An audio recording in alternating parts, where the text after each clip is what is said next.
The Ice Age is coming. While everyone is struggling to survive, our MC is making the frozen frontiers his very own kingdom with his mysterious powers. In the middle of an unrecognizable frozen city where every infrastructure has been completely shut down, every mode of transportation at a standstill, an urgent report is coming in that the Earth has finally entered a new ice age at a rapid pace. The brave correspondent braced the cold as hard as he could, his microphone freezing over with every passing second, as he informed everyone that global temperatures would continue to drop even more with no signs of stopping. But he urges the public not to give up hope. Balling his fist, he projected confidence that the government had not forgotten about its citizens in these tough times.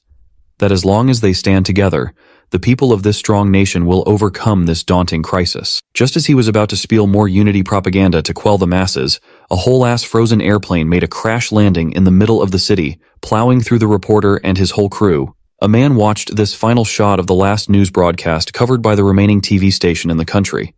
He watched it on a miserably frozen screen.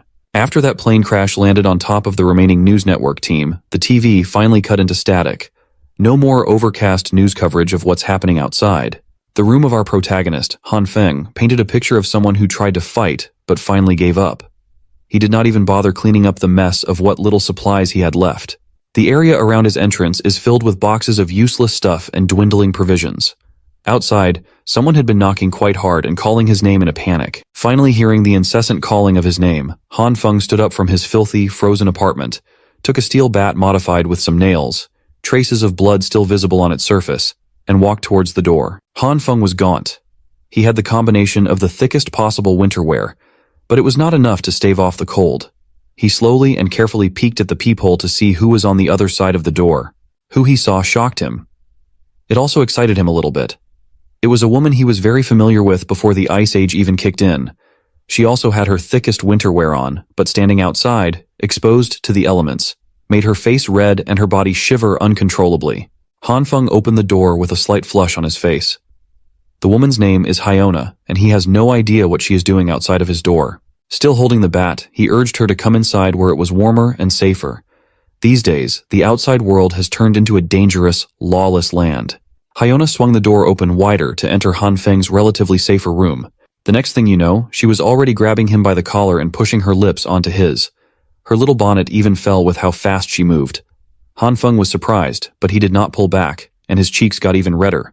This deep and passionate kiss went on for way too long, if you ask me. But let our boy get some of that sloppy kiss action in the middle of an abandoned hallway outside his home. When they separated, both Han Feng and Hyona were breathing heavily, their tongues still out, spit still dribbling. The world is ending, and this is what they're doing? Totally understandable. Realizing what just happened, Han Feng pulled back and asked what had gotten into this woman that she would just grab him and kiss him the second he opened the door. Still trying to catch her breath, she confessed that she had a realization that Han Feng was the man that she truly loved all this time. Tears were starting to form in the corner of her expressive eyes while telling him that he was the one she was supposed to be with all along. It takes a crisis to see someone's true colors, to see who really cares for you. Who will be there for you no matter how hard things get. Speaking of hard, Hyona wanted to prove that what she was saying was the truth by taking Han Feng's hands and putting them against her chest to feel how fast her heart was beating. She promised that she would be willing to do anything just so they could be together now. Hearing the word anything wiped out any semblance of rationality in our boy's brain. All the red flags turned green. To finally seal the deal, Hyona started pressing her thighs against Han Feng's flagpole while grinding and pulling him closer. He did not stand a chance at all. The world might be encased in ice and supplies might be low, but he was heating up like never before, and something was rising in the lower regions. Han Feng looked at Hyona directly in her eyes as she caressed his cheeks tenderly. He confessed that those words she just said meant the world to him. However, the doorframe is not the right place for them to continue this. Hyona gently shushed him so he would not say another word. All she wants right now is for Han Feng to close his eyes and feel the moment. Against his logical mind, Han Feng did what she asked. Now that his eyes were closed, he asked what was supposed to happen next. Well, that's when another guy comes in, gripping the door ominously. This mystery guy swung the frozen door wide open, locked onto Han Feng's head, and smashed a blunt weapon with killing intent. Poor Han Feng did not see it coming. His skull was crushed while his eyes were closed. It was a bloody and brutal mess. A cruel sneak attack splattered blood all over the apartment entrance. Hyona and the mystery man entered the apartment. She shivered and stuttered, seemingly shocked that her partner in crime would actually kill Han Feng. The man scoffed and told her to stop playing innocent, for she knew that this was the only way this encounter could go. The world went to hell a long time ago. One less mouth to feed is not going to change anything. Enough about dwelling on the brutal attack. It's time to see what this Hanfeng chump has been hoarding. If they play their cards right, they might even get enough supplies to survive until rescue comes. The messed up part was that Hanfeng did not die immediately. He lay down on the freezing cold ground, trembling in agony while all the blood that spilled from his head wound froze as soon as it got out. He was not really clear as to what happened, but he could not move. Maybe it has come. Perhaps he was finally dying. He can finally know what it feels like to lose his life. The last thing he saw was the mystery man and that evil witch, Hiona, flirting a few meters away from his limp body. He's been touching her in places he could only dream of as he promises to reward her for her best actress performance that made the whole operation possible. As Hanfeng's eyes closed for good, the hatred he felt for that cold-hearted felt unbearably heavy. He swore that if there was a next life, he would never let himself be a lovesick puppy again. In the empty darkness that he was plunged into, Hanfeng started seeing little droplets of light. It started from a little speck that started growing into something bigger and more substantial. As it got even brighter, Hanfeng started questioning what the hell was happening. He subconsciously extended his arm. His skin was translucent, like it was an entirely different entity. The warm light attracted him after suffering through the endless cold of the real world. May this be the path to heaven, but the golden light suddenly changed its color to red. Now, what kind of heaven has this crimson color? After being baited by the golden light and trying to reach out for it, Hanfeng, or at least an abstract construct of his body, felt his limbs getting shredded like he was being put through a meat grinder. Nothing goes well for this man. It did not take too long for the crimson light to cover his entire body as he let out a miserable scream of agony. His translucent frame disintegrates piece by piece. The dark nothingness was filled with his scattered essence, and Hanfeng was gone. Still feeling the pain of getting ground and deconstructed atom by atom, he woke up in a cold sweat, screaming for his life. The pain was way too real. He was seduced into closing his eyes, bonked in the head for being too horny, died a depressing death, woke up in an empty void, got tricked into being torn from an atomic level, and now he doesn't know where he is. He looked around, and the sun shone bright through his balcony. His soft and comfortable bed was nice and clean. The air felt fresh as it lifted his curtains up. Hanfeng was far from the cruel world he had gotten used to. It took him 30 minutes to absorb the wild things that had happened to him over the past few hours. He spent those 30 minutes reveling in the perfect view of the residential area overlooking his apartment. Hanfeng could not get over the fact that the sun was shining again. He missed its warmth and its light. He thought that he would never feel this type of comfort and warmth ever again. He just checked the date, and it seems to be that it's the morning of June 28th. As far as he could remember, the Ice Age apocalypse will start on July 15th. He was supposed to die after being ambushed, but he was somehow brought back in time half a month before the end of civilization. In other words, he has been reborn and given the ultimate second chance. Aside from the memories he retained from the previous timeline, there is something different this time. Something strange was happening inside his body, and it might have manifested in his hands. Ever since he woke up, there's been a red glow wrapped around his right hand the whole time. He tried wiping it off, waving it away, but nothing made it disappear. It doesn't hurt. It just feels warm. It did not seem to do anything else aside from the light, and he thought that he was just imagining things at first. Hanfeng must have stayed so long pondering what was happening on his balcony that he started sneezing. As he wiped his nose of the mess, he noticed that the red glow in his right hand had mysteriously turned to a green one. Then something happened that made him panic. The hand that was wrapped around by the green glow started getting bigger, growing in length as if his bones, flesh, and skin were stretching out. Anyone will freak out if they see their hands doing that. Afraid and confused, Hanfeng stormed into his room and slammed the balcony door shut as fast as he could. He managed to make it inside before anything more drastic happened. He was huffing and puffing for air, but the hand seemed to have turned back to normal. The green glow was still there, though, lingering and seemingly inexhaustible. Hanfeng looked at it helplessly. There were beams of light shooting out of his hand. How would modern science even justify or explain a mysterious phenomenon like this? After the lengthening incident outside, now it's shrinking very slowly. The green light seems to be an erratic thing. It shrinks and grows unpredictably, not like the stationary red one at all. But that's still a mystery too. Sitting down on his couch, Hanfeng suddenly felt a pang of unbearable exhaustion. He hasn't done much aside from running back inside, but he feels drained. This might be connected to the green light. Frustrated, he started swinging his arms all over the place, trying to get a semblance of a clue as to what this really was. Then it hit him. Isn't this just like those manhwa stories that he loves to read? He immediately sprinted to the kitchen and grabbed his sharpest knife. In those manhwas that he loves, the protagonist always starts their stories by being reborn. Just like them, maybe he will gain cheat-like powers. He wanted to test this out by grabbing the coolest thing he could imagine and posing with it. After a few minutes of waiting for something to happen, anything to change, Han Feng just scratched his head in shame as the sharp knife did not react with the light in his hand at all. He was so busy trying to find out if he had some fantastic, cheat-like powers that he neglected his exhaustion and the rumbling of his stomach. He's just starving at this point. Unfortunately for him, the Han Feng of the past, who's clueless about the coming apocalypse, is a lazy bastard who does not even have a single piece of edible food in his fridge. This was getting bad. He had never felt so hungry before. If he does not eat something soon, he will most probably pass out at any second now. He turned his attention towards the living room, where a clear jar of soybean snacks was just sitting quietly. These roasted soybeans were just some leftover snacks he got before the apocalypse. It's not exactly a complete and filling meal, but it will have to do for now. It should tide the hunger before he hits up the supermarket later. He grabbed one of the roasted soybeans, unconsciously using his right hand, momentarily forgetting that it had the mysterious green light wrapped around it. Han Feng was too hungry to think of anything else. So, he tossed the soybean right into his mouth, hoping to get some type of food into his system. As soon as the bean hit his tongue, a smoky explosion occurred right in his face. The fog it created almost covered his entire upper body. Much to his surprise, he was now munching on a beanstalk. It looked as though the roasted soybean had sprouted inside his mouth. He could feel the roots on his tongue, and the stalk itself extended outward. He pulled it out, and the plant left an earthy taste in his mouth. Out of all the bizarre events he's been going through lately, this might be near the top. He was just about to snack on some roasted soybeans, and now this happens. Moreover, he does not feel tired anymore. It seems like that explosion on his face erased the hungry sensation he was feeling. Looking down at his right hand, the green light has vanished too. Maybe all of this has something to do with what happened to the soybean. He plucked one of the pods in the stalk and examined it carefully. Opening the luscious green pod, he confirmed that it was just an ordinary fresh bean sprout. Maybe this is the power that he was daydreaming about.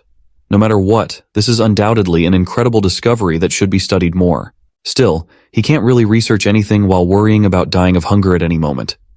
Right now, he has a bigger fish to fry in the form of stocking up on supplies before the end of the world, as everyone knows. For the first time in a long time, Han Feng could walk out of his apartment to feel the sun on his skin and hear the birds sing. He could walk amongst the bustling crowd of people in the commercial district, minding their own business instead of holing up in their homes, fearing the cold.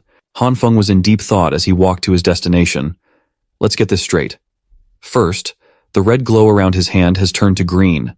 The green light shrinks and grows his limbs, making his heart beat faster and super tired. When he touched the soybean snacks, it sprouted into a whole stalk. Looking at his right hand with more questions than answers, he wonders just what kind of power has been bestowed upon him by who knows who. He continued his contemplative walks casually until he heard a familiar, sweet voice calling his name that would have melted him before, but would make his blood boil now. Han Feng did not realize it right away, and turned around to see who was calling him by name. It was that evil witch that got him brutally killed, Li Hyona. She flashed her wide smile.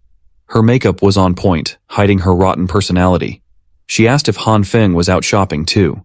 She even employed her expert witch tricks, appearing as pretty as humanly possible while commenting about how it's like fate that they ran into each other in this place. Han Feng hasn't really had the chance to digest everything that has happened yet.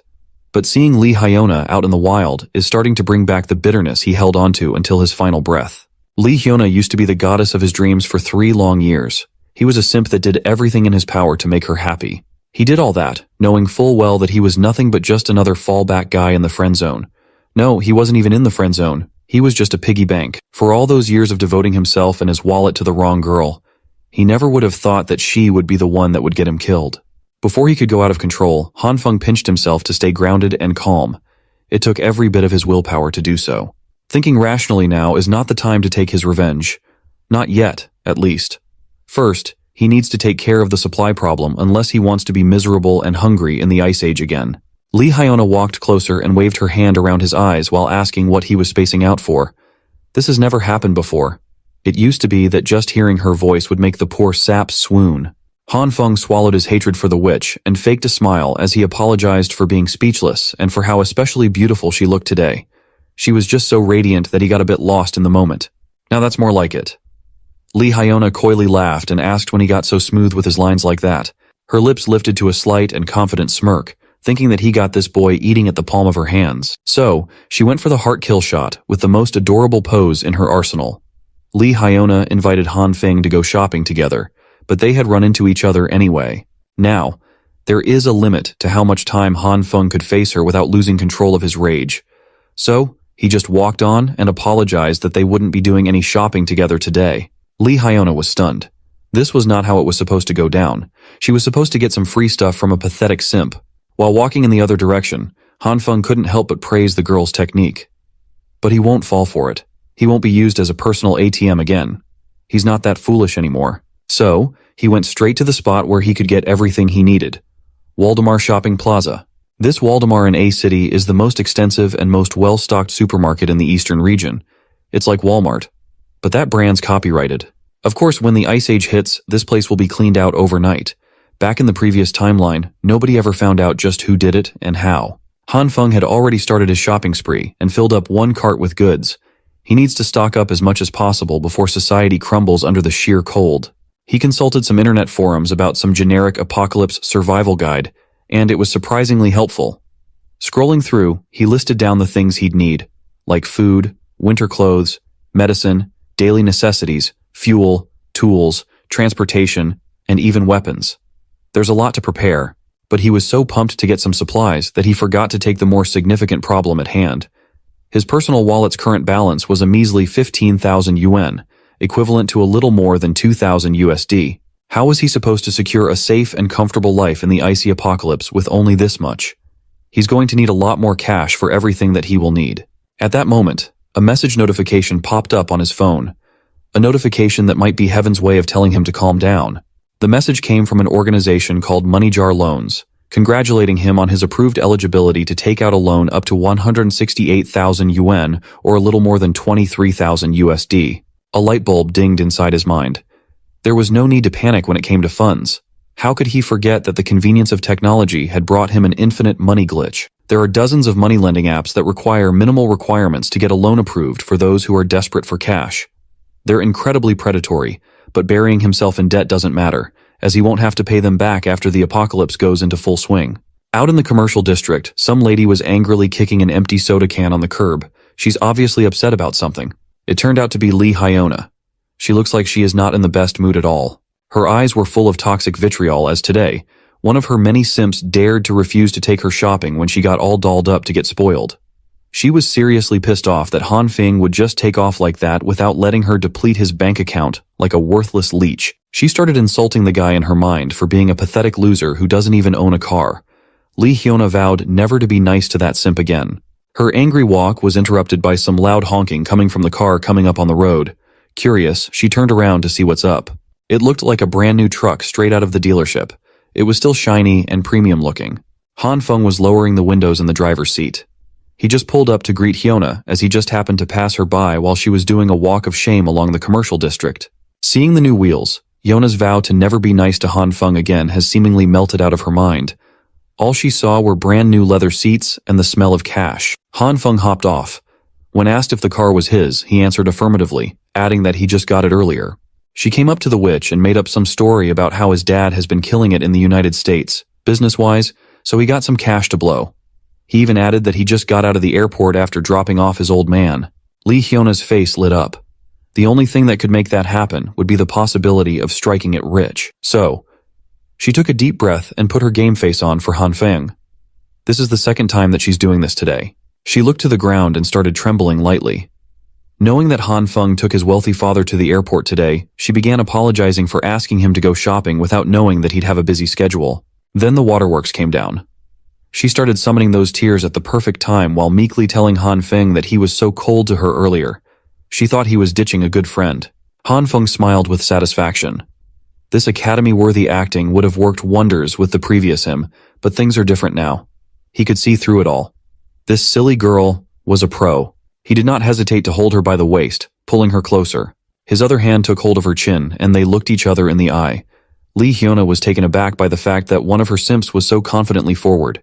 Han Feng put on an acting masterclass himself, promising to never ditch her as she's way too important for him to do such a cruel thing. For a split second, there was an imperceptible twisted smile on her face. but she quickly wiped it off. Continuing with her sincere, sweet girl act, she brought out the big guns. Lee Hyuna admitted that Han Feng's pretty special in her life too. She even invited him to have lunch and watch a movie today so she could get to know him better. Just as she was about to ask for his answer, Han Feng was already gone like the wind. It was the perfect, unnoticeable escape. Hyuna was speechless. Her heartfelt confession was actually directed towards nothing but air. Han Feng was already tinkering with the piles of boxes in the back of his truck. He was playfully complaining about how he still has to carry so many things and how busy his schedule is. Clearly infuriated that her attack did not land, Lee Hyuna tried her best to keep her sweet girl composure as she asked why he bought so much stuff. He replied that this much is nothing special. He just grabbed some things he likes. To torment the witch even further, Han Feng lied through his teeth and enthusiastically told her that he got a present for the lady too. Not wanting to overplay her hand, Lee Hyuna waved goodbye as she walked in the direction of her home. She smiled and said that she was looking forward to that gift. As soon as she turned her back towards Han Feng, her supposed biggest simp, a sly smile appeared on her lips, proud of how she dealt with her piggy bank. On the other hand, Han Feng was just having fun messing with the witch. Knowing this woman, he knew that he couldn't let her find out about his little stockpile of supplies. All this stuff will be his ticket to surviving the apocalypse, after all. Lee Hyuna will just have to wait for her turn. Once the world ends, Han Feng will make sure that she gets what's coming to her. That mystery guy who bashed him on the head too. His anxiety about the incoming inevitable collapse of society is starting to melt. Han Feng is actually starting to look forward to what's coming now. The next day came, June 29th. Again, July 15th will be D-Day. It will be the beginning of the end. First comes the heavy snow, then the temperature will drastically plummet down to -20 degrees Celsius at an alarming rate. Over the next month after that, temperatures will continue to gradually drop day by day, reaching lows of up to -70 degrees Celsius. At that point, the world would be encased in ice and snow completely, making it almost impossible to go outside. The first thing that Han Feng secured was his bountiful food supplies. Aside from the sheer volume of stock, he also needs everything packed and sealed securely. He can't let the neighbors sense that something's going on. They can't suspect that he's hoarding copious amounts of food. This was tiring work.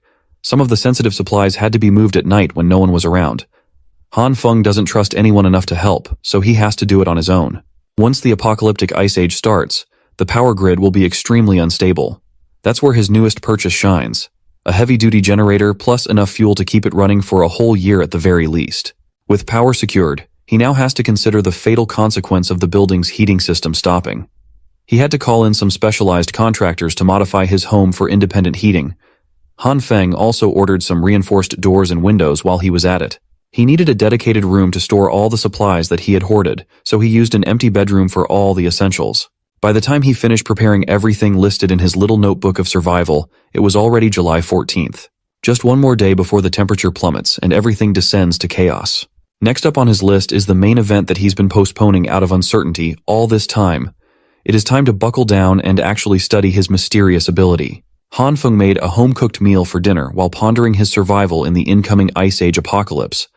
When things get hard, relying solely on the supplies he has accumulated won't be enough. But he has a possible answer to this problem. His power to manipulate plants in some mystical way might be his only hope for a sustainable future. The meal he cooked featured soybeans as its main ingredient. That's right, the same beans he conjured from a single roasted snack using his ability. He racked his brain and tried so many gestures and possible triggers, but the lights hadn't come out yet. The activation is so random that finding the right trigger is nearly impossible. For now, it is time for a risky taste test. He needs to make sure the food conjured by his abilities is edible. Who knew that trying some beans would be so nerve-wracking? Han Feng got through half the plate of his beans with no apparent problems at all. Even the soy milk passed the taste and safety test. While chewing on his lunch, the confirmation that his ability could provide edible food was game-changing. At least this proved that he has the ability to theoretically spawn food. The next step is the harder and more trial-and-error-based one. He needs to figure out how to actually use the red and green lights and make them appear according to his will. So far, he has only tried it on soybeans, but what would happen if he could use it on other things? Opening his newly stocked fridge, Han Feng steeled his resolve to experiment and see if his ability would work with other plants too. The testing period stretched from midday until the sun was about to set. Han Feng did not know that as he passed out in the middle of experimentation. As he slowly opened his eyes, he noticed that he was gripping something tightly in his right hand. A green vegetable of some kind, a massive broccoli. Slowly getting up from the floor, He could not be bothered by the absolute mess that was in his kitchen, as the pain in his head was hellish. It felt like something was pounding from inside his skull. He has to take note of this sensation in the future. This power of his takes a severe toll on the mind and the body, and it cannot be used without restrictions unless he wants to pass out and wake up with a migraine every day. After getting up, he immediately got a spoonful of his beans to refuel again. He might have pushed himself to the limit today, but at least he learned something vital about this mysterious ability of his. A few hours ago, before he blacked out, he neatly arranged a diverse selection of produce on the kitchen floor. He tried using his power on a bunch of them after he managed to activate the green light. Some root crops like potatoes did not react to his green light at all for some unknown reason. But not all of them were duds. Some of the crops grew from the seeds into full-blown plants like the soybean stalks. Wheat was one of those. And some neither stayed the same nor grew into full-blown crops. They just exploded in his hands like mini-bombs. It was a frightening experience that caught Han Feng off guard. After those explosions, the plants would turn into a substance that looked like coal but was very light. This development was certainly outside of his expectations. Thankfully, he could find some decent use for these inedible black substances. They are used to heat the space like coal when put together in a container and lit up. Coming from a future where heat was a luxury, Han Feng would gladly take these little balls of warmth. No more worrying about staying warm in the future. After a bunch of explosions, he tried many more times and failed most of them. He just kept chucking those black balls into the bucket one by one. When he got into some seeds he bought, he chose to take a more meditative stance while forcing himself to focus on controlling his breathing. After a few minutes of intense concentration that left him sweating bullets, he finally got the most significant success in this experiment. A gigantic broccoli shockingly appeared in his grasp. Before his eyes gave out and his consciousness went lights off, he remarked that the success rate of this method was still way too random. Then his body hit the floor. Thankfully, he was sitting on the tiles already, so the fall wasn't too bad. Now he's awake, and his belly is full of beans. He played around with the broccoli while thinking long and hard and still failing to find any patterns to this ability. But he can't give up. There has to be some kind of principle behind how this ability works. There are still too many unknowns, but he made some decent progress today. At least now he has some understanding of the activating conditions of the lights. Who would have thought that the key to activating the bizarre skill lies in his very own consciousness?